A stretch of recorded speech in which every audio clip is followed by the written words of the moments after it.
Angkatan bersenjata Rusia kembali melakukan pemburuannya terhadap sejumlah prajurit Ukraina di wilayah Avdiivka. Rekamannya ramai beredar di media sosial Telegram pada Jumat 14 April 2023. Angkatan bersenjata Ukraina telah mengubah Avdiivka dan sekitarnya menjadi satu benteng besar. Semua pendekatan diadu dengan parit, tempat berlindung bawah tanah dan jalan masuk ke benteng tetangga. Tidak masuk akal untuk menyerbu posisi seperti itu secara langsung, tetapi sangat mungkin untuk mengurangi jumlah personel dengan serangan tepat. Seperti yang terlihat dalam rekaman, granat yang dilemparkan militer Rusia menghancurkan semua yang ada di dalam parit.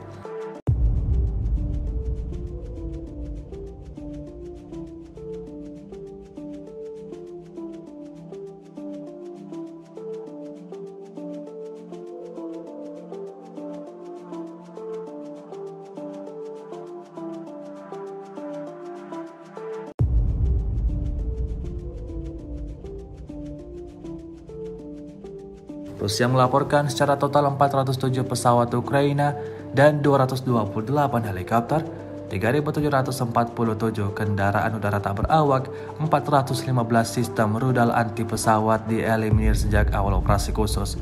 Sementara itu dari kubu Kiev, Kementerian Pertahanan Ukraina melaporkan 540 tentara Rusia dieliminir dalam sehari terakhir. Total 180.590 prajurit Federasi Rusia meninggal sejak awal konflik hingga hari ke-414.